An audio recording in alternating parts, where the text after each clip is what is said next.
Alam niyo po ba na may isang mahiwagang whale o malaking investor na bumili po ng higit $30 million o halos 1.7 billion pesos po yan na halaga ng Picoin sa loob lamang po ng ilang araw? Grabe, di po ba? Pero ang tanong, ito na ba ang sinyales ng pagtaas ng presyo ni Picoin? O baka naman may malaking panganib na nakaabang?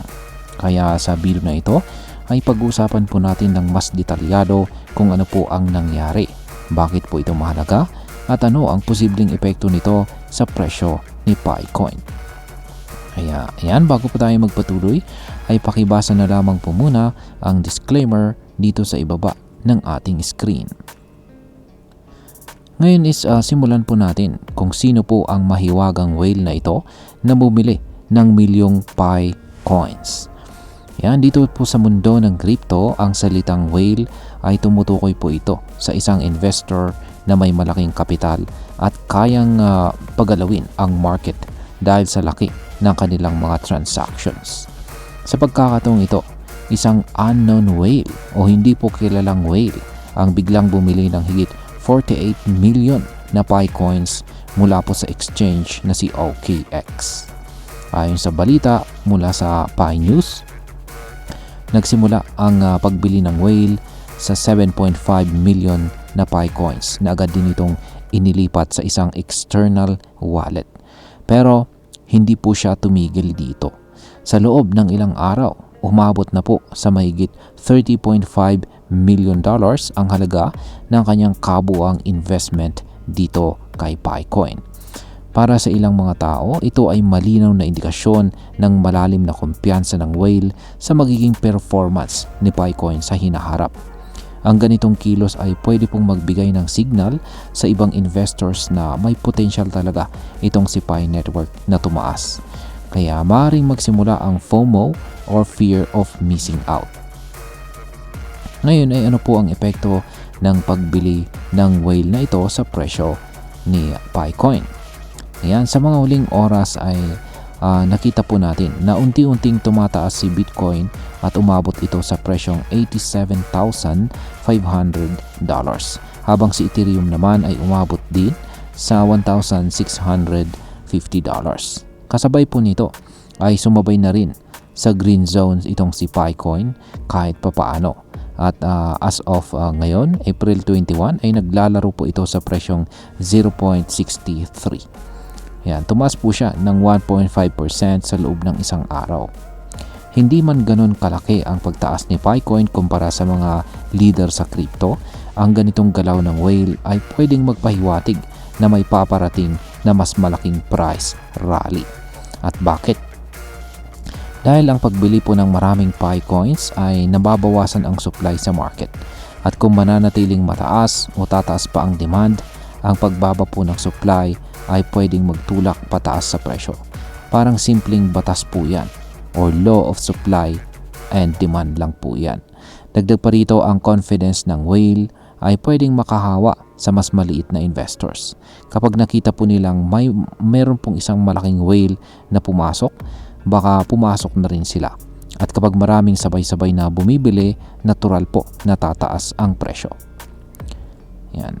Ngayon is may kapalit ba ang hype na ito? Ayan, oo, meron. At ito ang dapat po nating bantayan.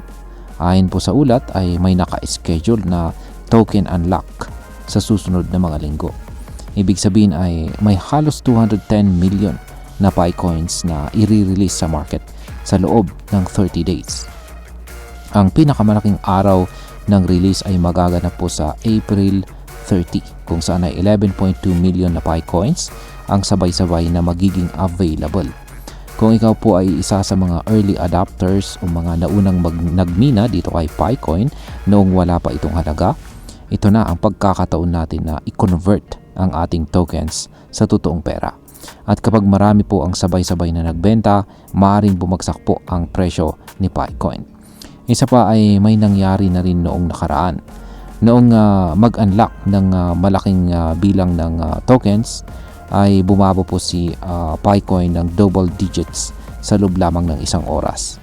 Ibig sabihin ay sensitibo pa rin po si Picoin sa mga ganitong galaw ng supply.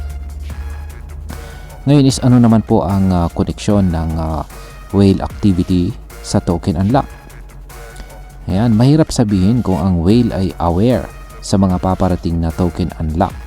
Pero posible ring parte ito ng kanyang strategy. Baka iniisip niya na kahit may token release, ang long-term future ni Picoin ay promising pa rin, kaya siya ay nag-invest ngayon habang mababa pa ang presyo. O baka naman ay inaasahan niyang tataas ang hype bago ang unlock, kaya pwede siyang kumita sa short-term trading. Either way, ang galaw po ng isang whale ay kadalasang may malalim na pag-a-analysis sa likod nito. Kaya ang tanong ngayon, sino ang mas makapangyarihan? Ang whale na bumibili o ang mga early users na magbebenta? Kaya yan po ang magiging sukatan ng susunod na price movement ni Picoin. Ngayon is pag-usapan na po natin ang posibleng maging epekto nito para sa atin bilang mga Pinoy crypto traders at investors ni Picoin. Para sa atin na pumasok sa crypto, lalo na dito kay Pi Network, mahalaga pong maging mapanuri at maingat tayo. Kung meron po tayong Picoin holdings, ito na po siguro ang tamang panahon para pag-isipan ang ating strategy. Magbebenta ba tayo habang mataas or mag-hold ba tayo dahil maaring tumaas pa ito? Kaya yan, sa mga wala pang Picoin dyan pero interesado, isipin na lamang po ninyong mabuti kung willing ba talaga kayong sumali kahit may potensyal na price drop. Tandaan na volatile pa rin po ang market ni Pi Network at hindi pa rin ito listed sa mga major exchanges. Kaya maganda rin na bantayan natin ang mga balita tungkol sa Pi Core team, development ng ecosystem at mga plano para sa open mainnet. Lahat ng ito ay makakaapekto sa long-term value ni Picoin.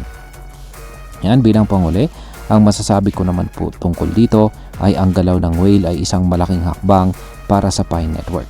Ibig pong sabihin nito ay may mga malalaking tao na naniniwala sa potensyal ni Picoin. Pero hindi ibig sabihin nito na sigurado ang pag-angat ng presyo. Ang token unlock ay isa pong peligro na hindi dapat natin baliwalain. Kaya imbis na magpadala po tayo sa hype, mas mabuting pag-aralan po natin ang buong sitwasyon. Hindi masamang mag-invest, pero dapat ay meron po tayong malinaw na plano. Dapat alam natin kung hanggang kailan po tayo mag-hold at kailan po tayo mag-exit. Kaya sa huli, ang success po ni Picoin ay nakasalalay sa community, sa developers at sa paggamit ng token sa totoong buhay. Kung magiging useful po itong si Picoin sa mga transaction sa pang-araw-araw na buhay, mas lalakas po ang kanyang value sa long term. At ayan, hanggang dito na lamang po tayo sa video na ito mga ka-crypto. Marami pong salamat sa panonood. Ingat po tayo lagi at God bless po sa ating lahat.